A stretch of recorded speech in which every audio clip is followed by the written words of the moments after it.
Good morning, everyone. Welcome to the latest edition of Open Classroom. This is a program where we open the virtual doors of the Brown School and invite all of you in to hear from our scholars about different topics. It's an opportunity for you, maybe for a moment of professional development, or to even just learn about something new. So because we have so many folks who have registered for this, we can't see or hear you, but we do want you to be involved in the discussion for today. So please feel free to type in to the chat feature your comments, your questions, and my co-hostess, Janet Gillow, our Director of Professional Development, she and I will curate those and hand them over to our guest speaker who will answer as many of those as we have time for. So we have a little something special. We have someone who's going to introduce our speaker, and it's someone who I have an incredible amount of respect for, who has done just fantastic work. She is the director of the Kathryn M. Center for American Indian Studies. Please give a big Brown School welcome to Kelly Thompson. Thank you so much, Gary. And Janet, of course. Hi, everyone. Like Gary said, my name is Kelly Thompson, and I'm the director of the Booter Center. I'd like to welcome you all to our presentation today, and it is my pleasure to introduce the speaker, Lindsay Manchak. Lindsay is the research manager at the Kathryn M. Center for American Indian Studies, and she's also a member of the Choctaw Apache tribe of Ebar. She has a background in public health and health sciences, and her research expertise includes mixed methods research, participant outreach, developing and implementing evidence-based programs, analyzing data, and disseminating information to underserved populations, specifically American Indian and Alaska Native communities. And she does a lot at the Booter Center. She is our primary person who oversees all of our research projects and programs. And just a little bit more information before Lindsay starts, a little bit about the Booter Center. We are a graduate degree program at the Brown School committed to Indigenous students. And we develop curriculum, create programs, recruit students, and conduct research. And like I said, Lindsay oversees that research. So I'm very excited to introduce Lindsay and welcome you today, and she'll share a little bit more about herself and the topic that we'll be discussing. Okay, thank you, Kelly and Janet and Gary. So thank you all also for being here with me today.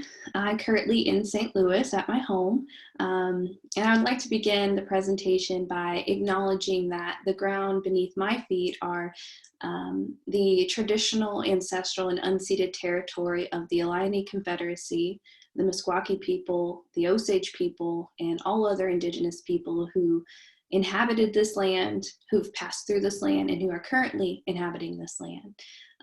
I thank them for their stewardship on this land for generations, and we continue to benefit off their removal and genocide. So with that, I want to go ahead and move on to a little bit about my background. So my name is Lindsay Manchak, and I'll tell you a little bit about my family and my tribe, which really drives my passion for advocating for American Indians and accurately representing them in our data. So my people come from Louisiana.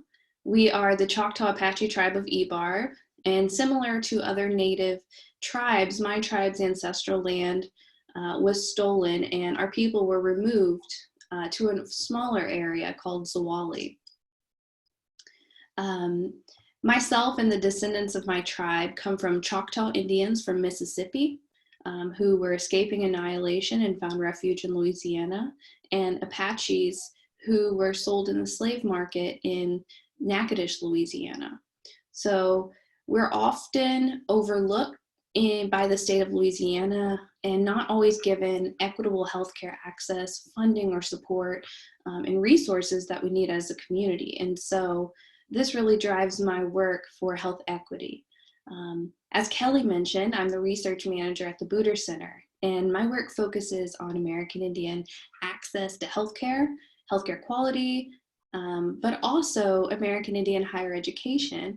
And specifically, one of my focus areas is cancer and cancer disparities among American Indians. So as a Native researcher and public health researcher focusing on health, I need a precise and accurate understanding of the health experiences of the people in my community, so that I can inform programs, intervention, policy. But unfortunately, that's not always easy to come by, accurate data for American Indians at least. So as a former student of the Brown School, I quickly learned that challenges of accessing accurate American Indian data. Specifically, in this example, I'll tell you, I was working with missing health data from the Kaiser Foundation.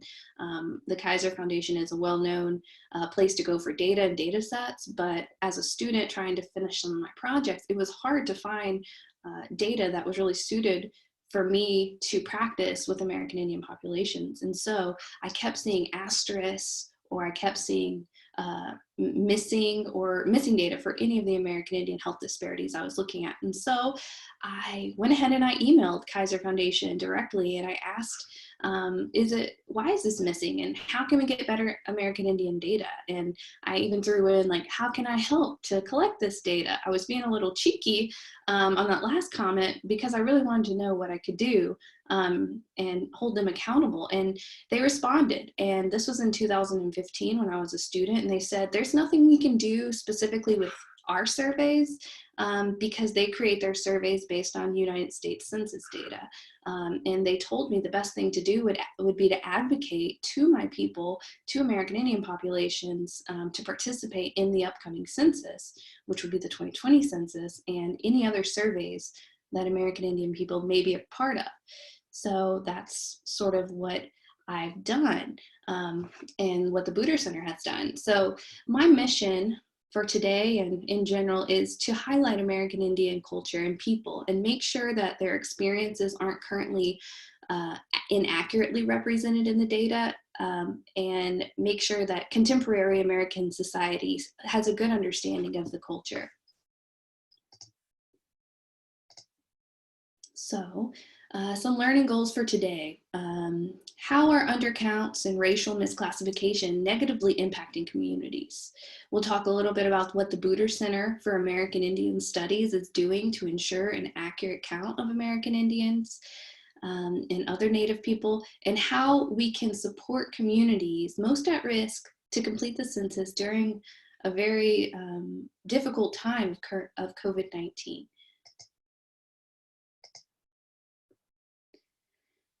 So the benefits of accurately knowing who is within our community allows us an understanding of the positive and negative experiences relating to health, quality of life, and access to healthcare. If we have inaccurate portrayals of our populations, such as through inaccurate census counts, this will lead to erasing some community members, their families, their needs, and their lives entirely. So if we're able to accurately ensure that everyone is counted, we can ensure resources, funding, and support are equitable and fairly distributed among community members. So the census, the United States Census, informs the needs of our communities. So this is a breakdown of the 2016 federal funding allocations in Missouri, and it's based on 2010 census data.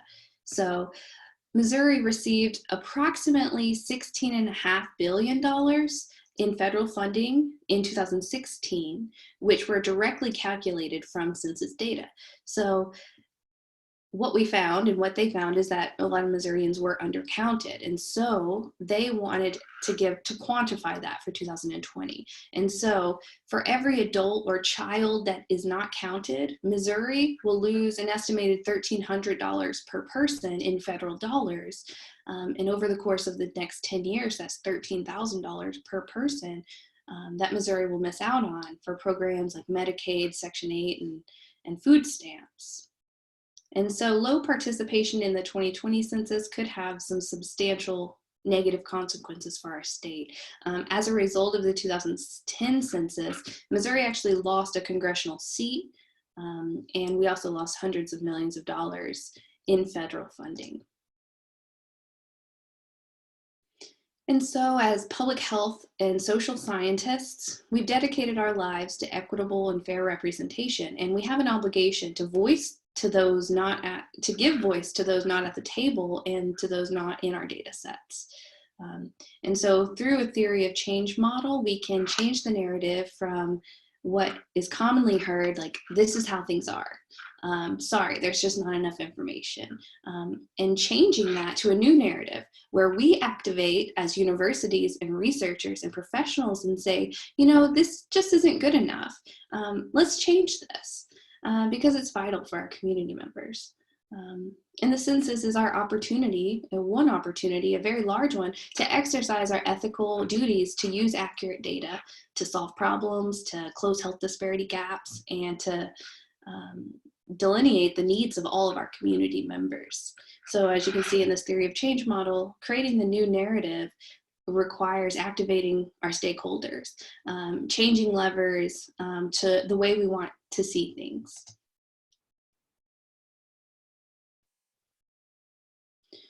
So what we know is that the US Census, with the US Census, there are hard to count populations. We know this. These are most often erased from census data. They happen to live in areas with high rates of poverty, lower levels of educational attainment. In Missouri specifically, Missouri households most at risk of being undercounted are those who are low income, who are renting their homes, people of color, young children, and immigrants. And they're less likely to fill out the census. Reservation areas tend to have larger percentages of American Indian Native populations living in these or within these categories as well. And so this image is, it represents the hardest to count tracts in Missouri. As you can see, there's like red and orange, and you can see the percent mail-in rate from 2010. According to this illustration, you're included as a hard to count tract if in 2010 your community didn't reach at least 73% return rate. So now looking at this for 2020, we can be able to identify communities where we may not be getting census data turned in. And so we can focus our time and our funding allocations on those. So approximately 9% of Missourians live in the hardest to count census tracts in the state. But the percent for American Indians who are living in Missouri is even higher. So we on average live in 10.6% of hardest to count census tracts in Missouri. And according to 2010 census data, there are over 80,000 American Indian residents living in Missouri. So there's over 80,000 American Indians living in Missouri. Unfortunately, we think that this is an undercount because American Indians were the most inaccurately counted and undercounted racial group in the 2010 census. So American Indians were more than twice as likely to be incorrectly counted than the next least counted racial group. So with 5% of American Indians not counted in the 2010 census, we have about 2.7 million American Indians in the United States. That's roughly 145,000 American Indians who weren't counted in the census data. So this also means that any data sets using census data from 2010 may be grossly inaccurate and lead to vast underestimates of American Indians' experiences. So tribal leaders are urging American Indian people in 2020 to fill out the census to complete it. So how does this inaccurate data, population data, affect us in our work that we do and how we live every day? Well, many sources that track social determinants of health data use census-derived data. For example, the National Health Interview Survey, it's monitored the nation's health since 1957, and it's based on census information and updated with every census. So NHIS uses the census to choose their sample size and sample population to interview for their survey. So if 145,000 American Indians were included in the last census, those are people who are not going to be in this survey either. These survey results have been instrumental in providing data for healthcare status, healthcare access, and progress toward achieving national health objectives. So these surveys are very important, but again, they may be inaccurate because American Indian people were undercounted in the census and other minority populations were undercounted.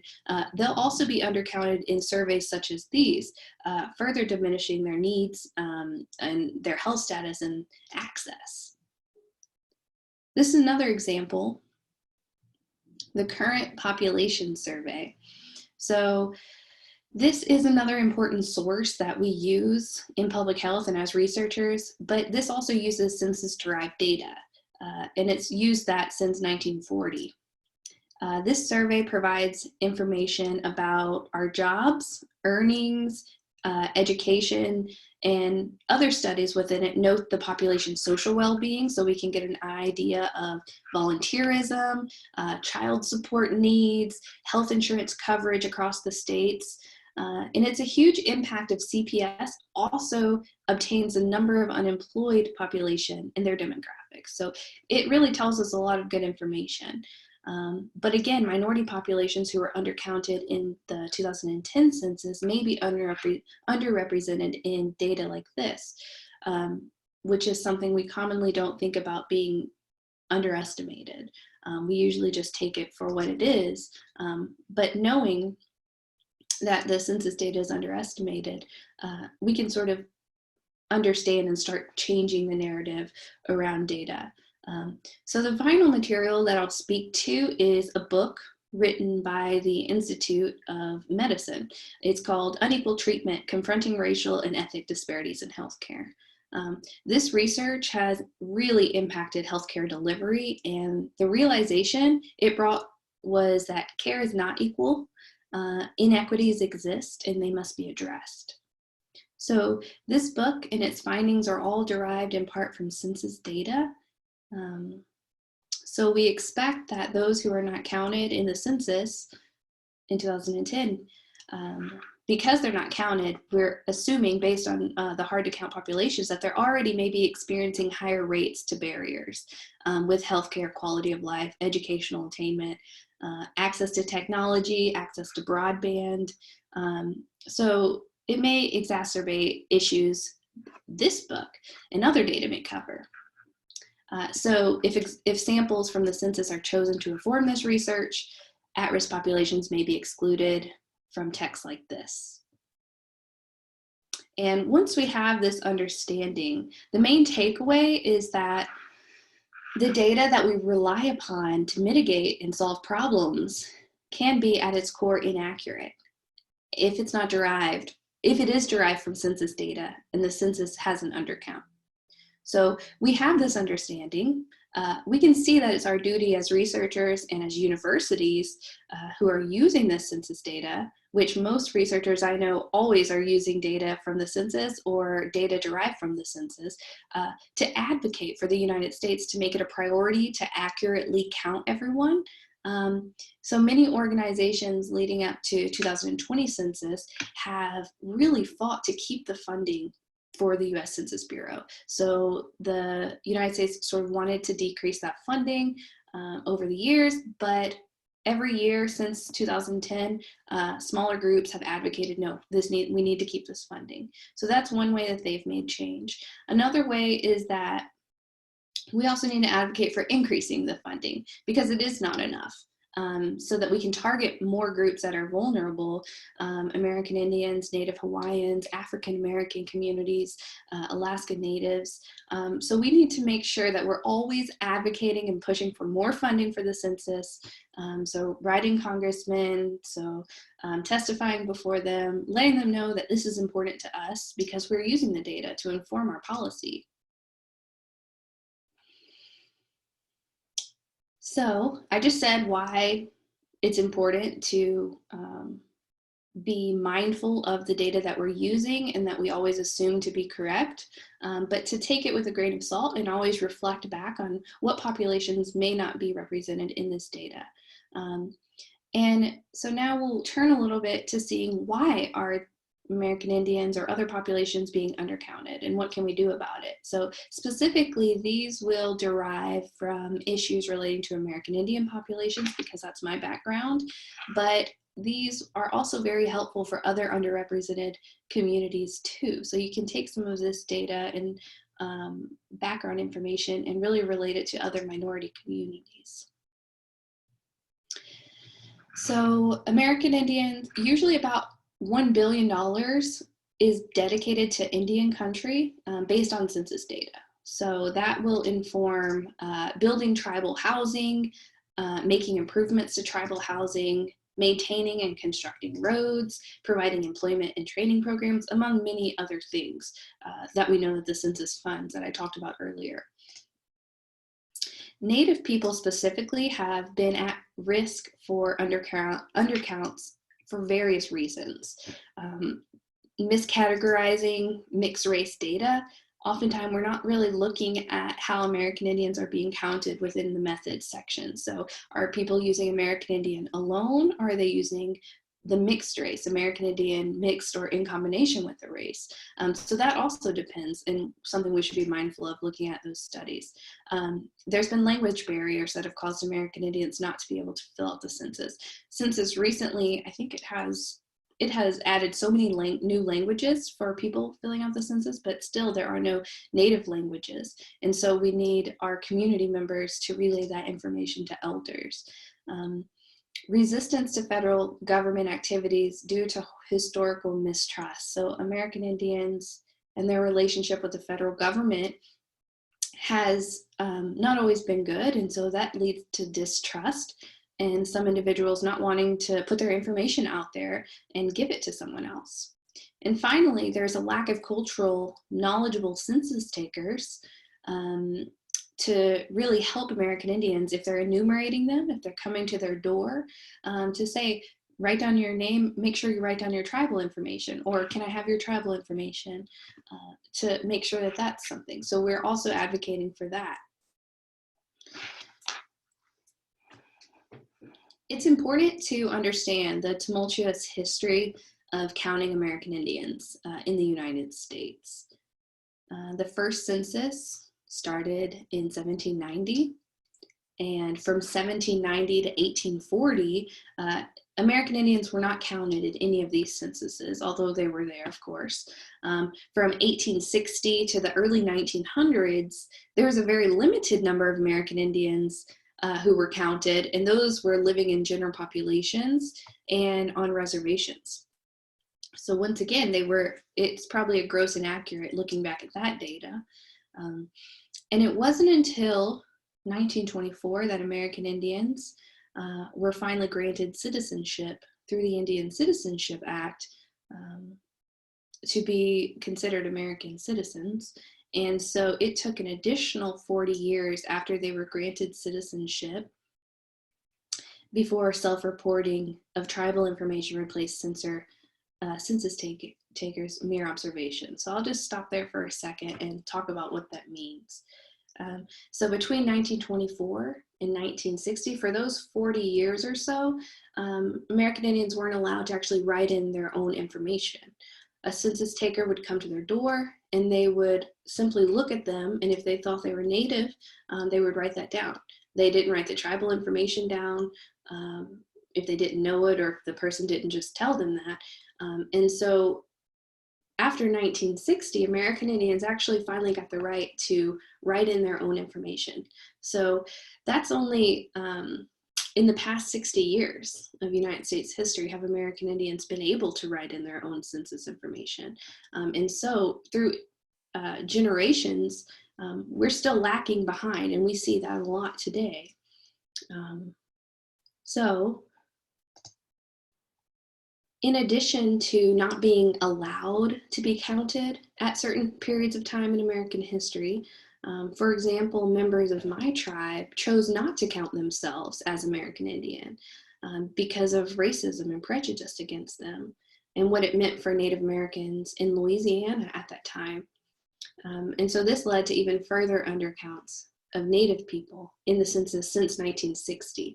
So in these photos, I have my great-grandparents on the left and my grandfather, and then me and my family members and cousins.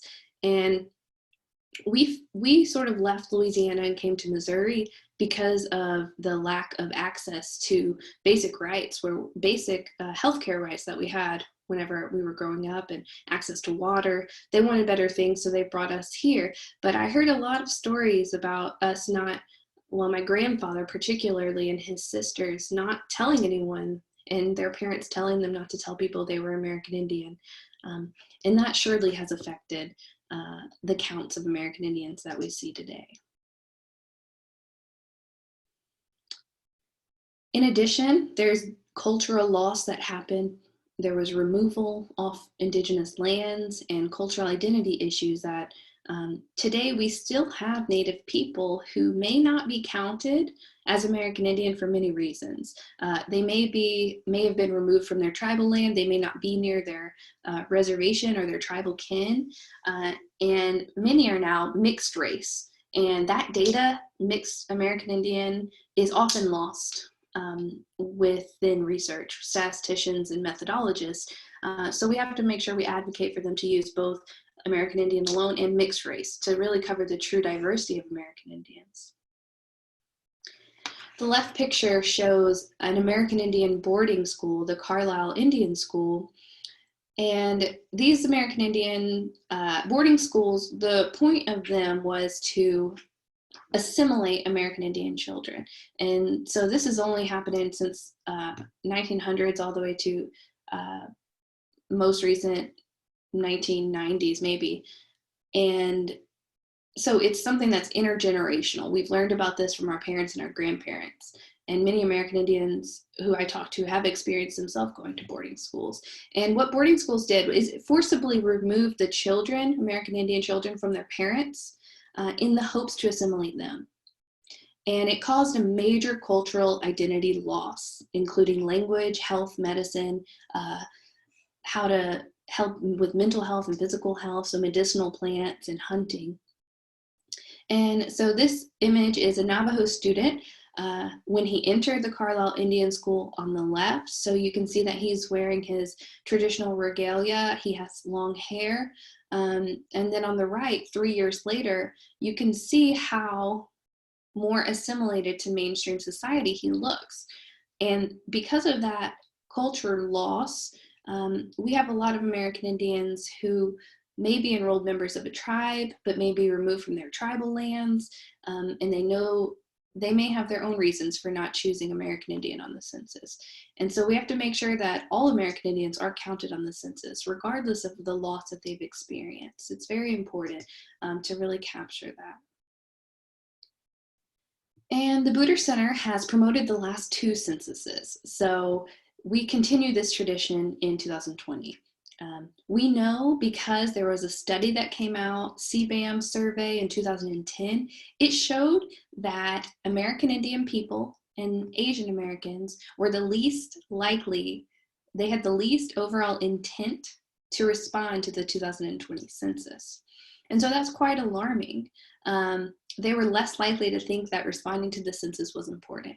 And so we had our work cut out for us, as many other Native organizations, and to promote the census, to change their narrative around why it's important to fill out the census. There was a report that we really we had turned to, and this report with findings on how to execute a complete count of American Indians. So how can we execute a complete count? This is from the 2020 Census Tribal Consultations with federally recognized tribes. And this report gives 4 main recommendations. The first recommendation is, if you're trying to get more American Indians to fill out the census, encourage American Indian people to provide detailed responses about race and tribal identities.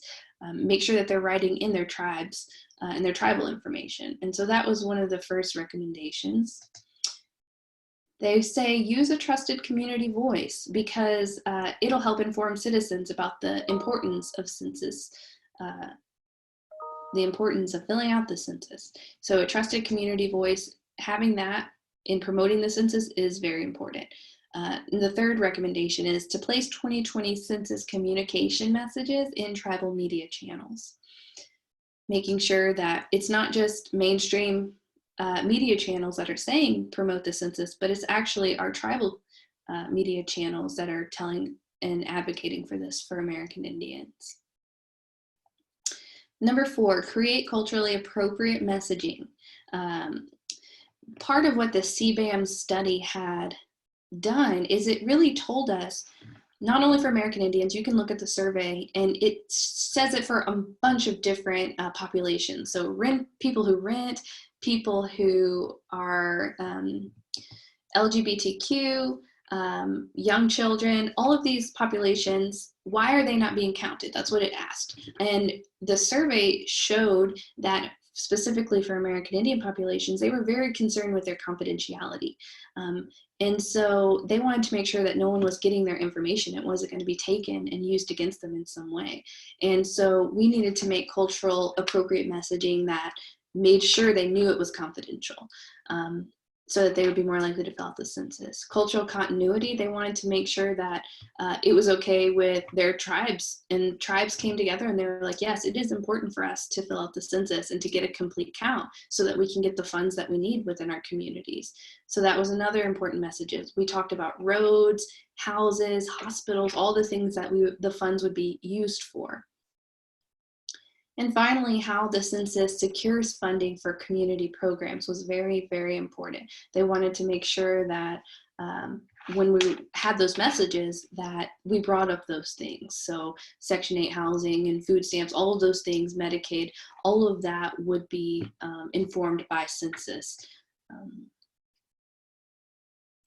So the Buder Center, we're very familiar with the limitation and negative consequences of undercounts and what that has for decreased funding and for state representation as well. So for us, without American Indian data in Missouri being accurate, our work that impacts American Indian people in the region is limited. And because the data doesn't show that it's needed fully. And so it really erases a lot of our community members. And so we had taken those recommendations, those 4 recommendations, we wrote a grant, and we were awarded funds to create a project in 2020. And that's called Natives Count, American Indian Participation in the 2020 Census in the St. Louis region. And we really covered a lot. We covered more than the St. Louis region. I would say our project really covered the state, and we also affected national levels with promoting the census among American Indians. So the framework, though, for this grant was based and built on the tribal consultation recommendations I mentioned before.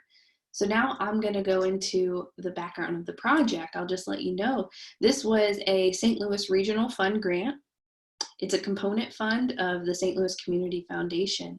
And for us, it had 3 main goals: a targeted media campaign, an educational booth at our annual powwow event where we could interact with American Indian attendees, and technical assistance to complete census forms. And we did this because the evidence showed that targeted outreach and individualized support really make a difference with American Indians participating in the census. So to meet the first recommendation, the project trained 4 individuals. We had 4 people with a vast understanding of American Indian culture and background. We trained them to help American Indian people while filling out their census forms. So we wanted to make sure that they knew that it was important to provide detailed responses about race and tribal identities. We wanted to let them know you can enter more than one tribe, but the tribe that you're directly enrolled in needs to go first. That was an important thing. We wanted to let American Indian people know that, like, make sure you write out the full name of your tribe. That's very important. So there's no room for error there. We know exactly who it is. So they would help them with that. That was planned. And unfortunately, we experienced some challenges because of COVID-19. Originally, we planned to provide this assistance and have the 4 individuals be at our annual powwow. Our annual powwow this year was scheduled for April 11th. April 11th is prime time, we thought, to have this event, because April 1st is Census Day. That's when everyone's really getting charged up. And by the time April 11th comes around, maybe some people were still hesitant and we could really reach them. And so that's why we had scheduled this to be at our powwow, which usually we get about 2,500 to 4,000 attendees at the powwow. And they come from all over the United States and from the state. And so we were really hoping to capture that. But the powwow, we had to cancel the powwow because of COVID-19 and to ensure the safety of our community. So we pivoted. We didn't delay our efforts at all. We made sure to pivot immediately. So those 4 individuals, they really rose to the occasion on pivoting. They provided support virtually through their personal connections, one-on-one, social media connections, Facebook communities across Missouri. They even got together and they partnered with the Missouri Humanities Council and their Native American Heritage Program to put on a question and answer session. And to our knowledge, this was the first ever question and answer session or event that actually had American Indian people from Missouri on there speaking directly to why it's important for American Indians in Missouri to be counted and to complete the 2020 census. And so we had a lot of success with that. And they also talked about tribal, racial, and the mixed race and all that information we covered in those presentations. So side note, just to go back to what I said earlier about the importance of understanding how census data is analyzed. So an individual can identify as American Indian, but they can also list, be a member of another race. And so if you check the box for American Indian and don't check any other boxes on the race question, then you'll be counted in the census analyses as American Indian alone. If you check the box for American Indian and you also check the box for 1 or more races, you'll be counted as American Indian alone or in combination. The National Congress of American Indians, which is a really great policy branch, is encouraging the U.S. Census Bureau and other federal agencies, researchers, universities to use data from both American Indian alone and American Indian alone or in combination categories, because our tribal citizens, they're included in both of these categories and we don't want them to be missed.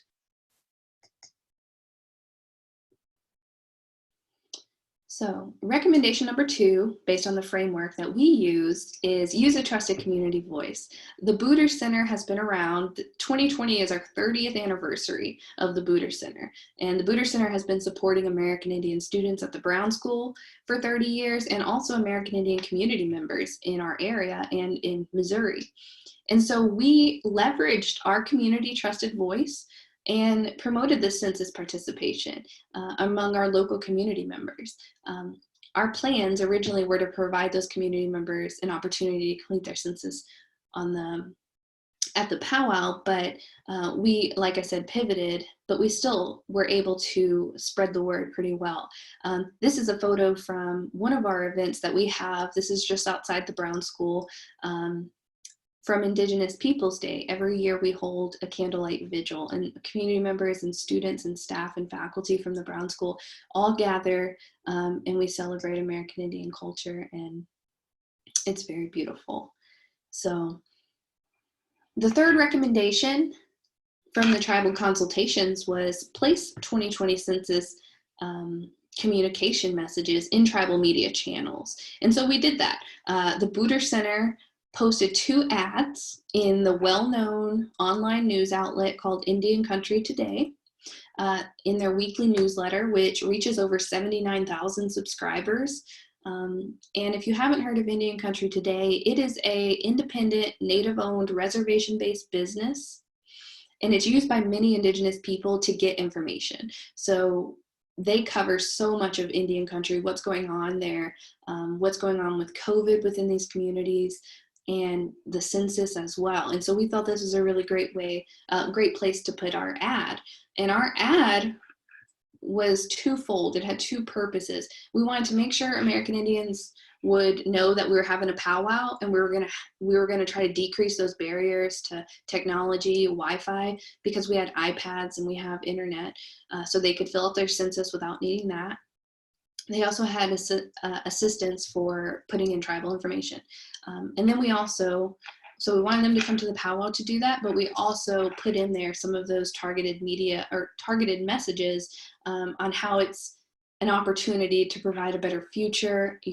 It's confidential, so that security that they were very concerned about, and we let them know that their information wasn't going to be shared. And so that was really exciting to get that ad posted and to see that. The fourth and final recommendation was to create culturally appropriate messaging that emphasizes confidentiality, cultural continuity, and how the census secures funding for community programs. So the Census Bureau actually created these targeted media flyer templates. So this goes back to the funding. It's so important that the census has this funding so that they can make sure that some of their flyers like this are targeted. They include the medicine wheel colors on the border. So you have yellow, black, red, and white there. And they also include American Indian people so that people can see that American Indian people are represented in some of the U.S. Census Bureau materials. The Booter Center, again, we used evidence-based messaging. So we looked back on the survey, we saw what do they need to see, what do American Indian communities specifically need to see in order to make them feel more comfortable and fill out the census. And so we had partnerships with Missouri Foundation for Health, the Urban Indian Health Institute, the National Congress of American Indians, and the U.S. Census Bureau to create culturally adapted messages to target American Indians in Missouri.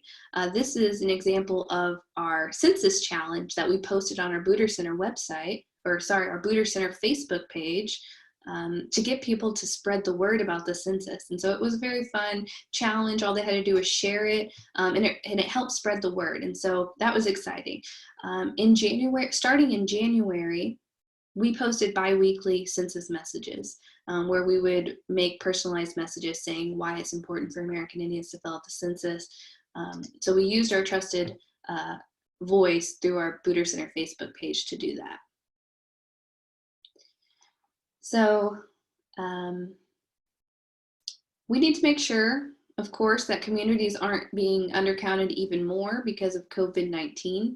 And so here's what's been happening.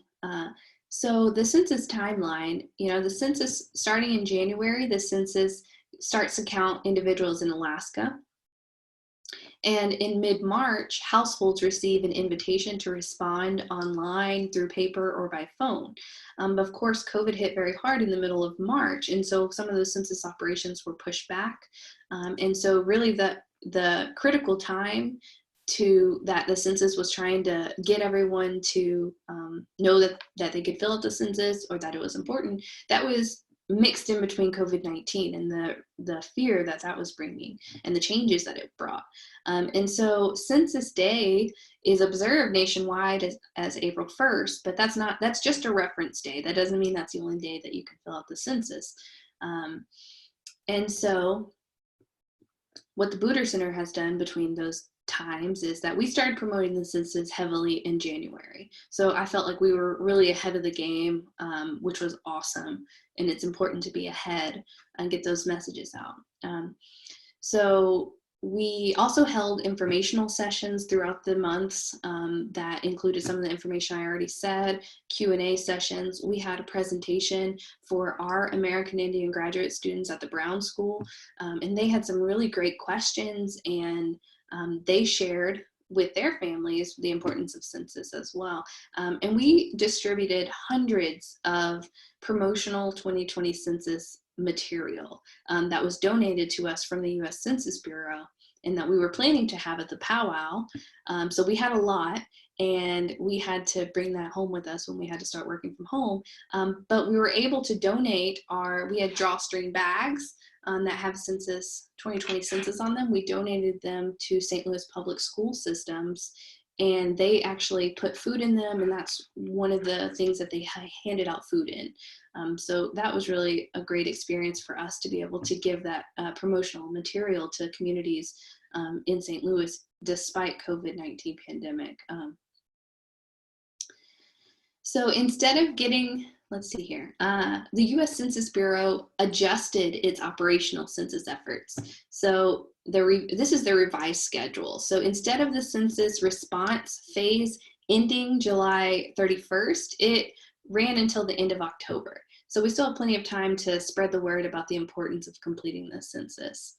And instead of getting the counts to Congress on December 31st, which is historically done, the US Census Bureau will have until April 20th, 2021 to use the extra time to count homeless populations. So not only homeless populations, they can enumerate, which is count people living in quarters. So dorm rooms, homeless shelters, all of those areas, that was all pushed back, but now they're going to use this extra time to make sure those places are counted.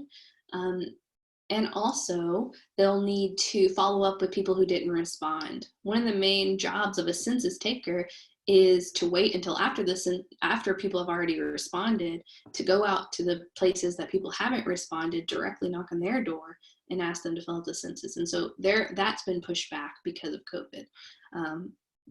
And then, of course, they'll have to process all the counts before they send them to the president.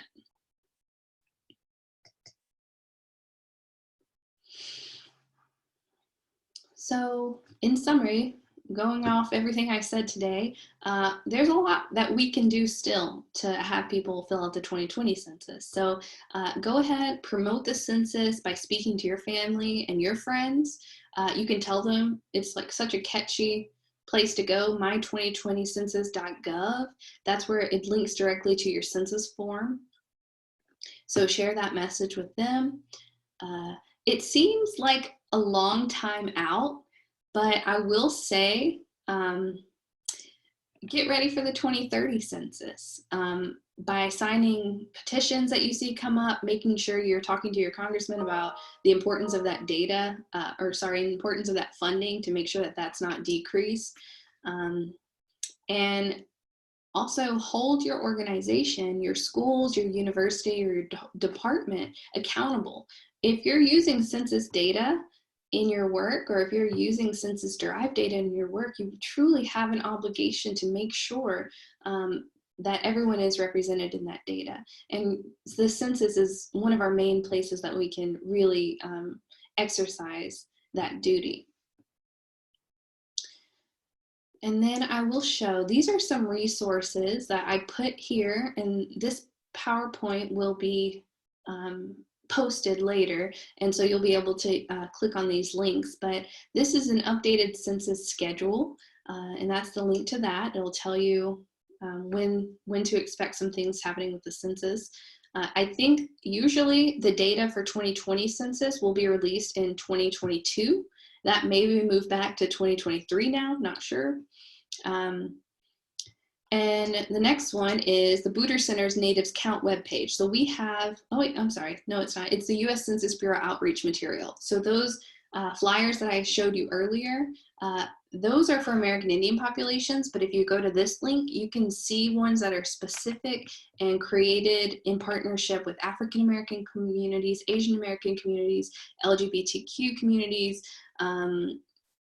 renters, people with young children, anyone that is in that those hard to count populations. They have some outreach material that you can use there and share it freely. So that's a link for that. The next one is the Booter Center's Native Count webpage.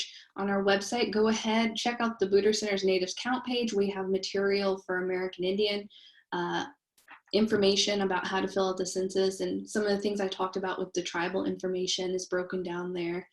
And also, while you're there, check out the Booter Center and some of the awesome stuff that we're doing. And finally, this is the National Congress of American Indian. They had their own project, similar to our Natives Count project, called Indian Country Counts. And this is a campaign where you can go ahead and click on that, and they have some really awesome materials that you can look at and look at some of those efforts there. Going back, bringing up this theory of change. So it's in our hands to activate change when it comes to the census and create a new narrative around correcting inaccurate and undercounted data. So our data can be better. That's what we need to get the new narrative to be. Like, our data can be better, and it can do more for our communities. And it'll take all of us to have that new narrative and to make those changes so that our communities can get exactly what they need, and we can keep pushing for our mission to help everyone. Thank you all so much for joining me today to talk about the importance of making our communities counted, making sure they're counted and that their needs are met. Thank you to the organizers as well. So I guess we can open it up for questions.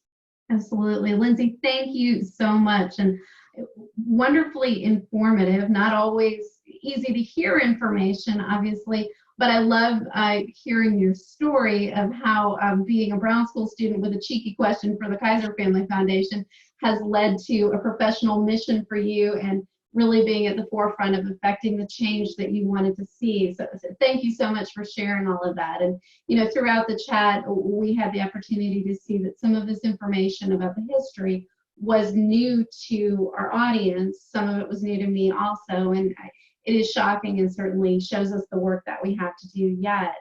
A question that we had, commented a question, Sal, who works with the Latino population primarily, was mentioning that they have some similar goals and concerns related to engagement and a desire to work together. I am going to be providing you his contact information offline, but I'm wondering if there's anything that you would like to share about either people who have multiple identities, you know, multiple minorities that they identify with, or how groups can collaborate with a common goal in mind, which is to count everyone. Yes, that's really great that that was brought up. I would say go ahead and make sure our communities are filling out their accurate census information. So if they are mixed race, put that information in there. That's so important because it's not the individual's job to change this. It's the US Census Bureau and researchers who are using the data to inform programs to make sure that they're using the full amount of data being captured. So advocating for our communities to fill it out. And also, some questions were added to the census regarding race and everything, and that was something that was talked about on a political level as well. And so it was really used a lot of influence from major universities to say, no, we need to make sure we don't take away questions regarding same-sex marriages. So now on this census, you can actually write who your partner is and what their sex is.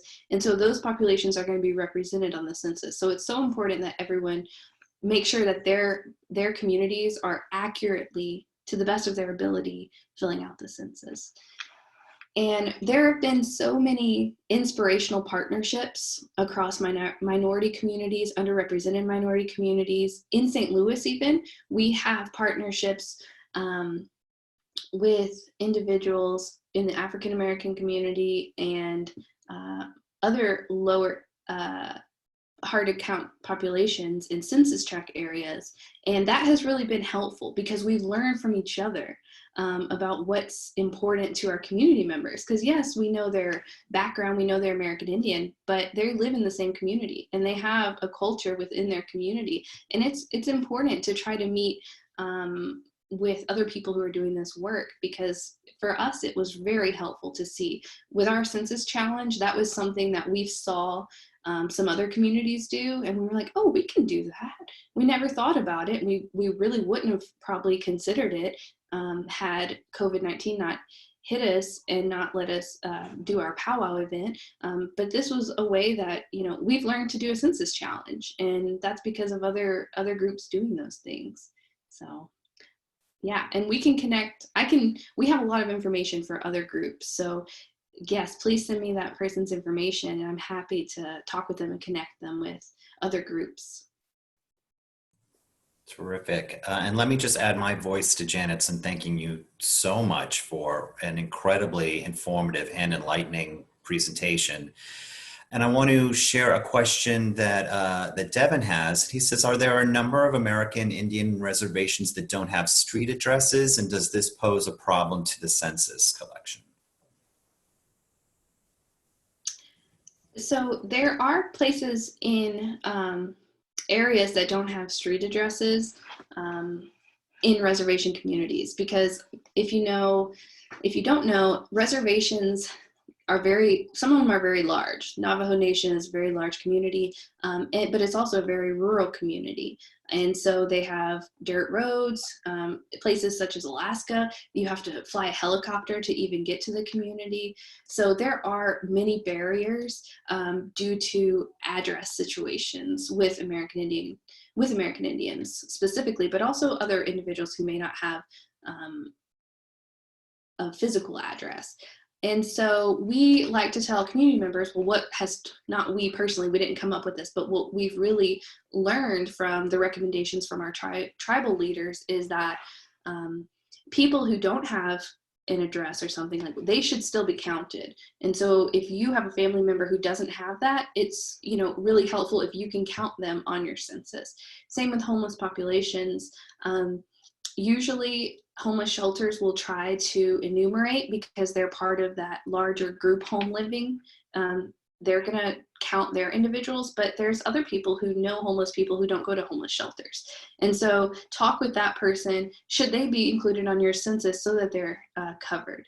And one thing I will say is that the census never counts two people. So whenever that period of time that they've moved back to give the analysis to the president, they are going to be doing a lot. They're going to be checking to see if anyone has the same name and the same birthday. They're going to say, okay, let's look at this. This person counted someone who was in college in a dorm, but that dorm also counted them.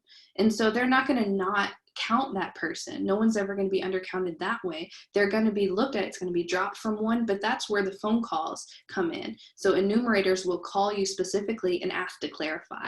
And they have a lot of things in place to make sure that it's as accurate as possible. Yeah. It's just a broader question that's, does the Booter Center have something planned where folks are able to gather and just talk about their post-COVID experiences?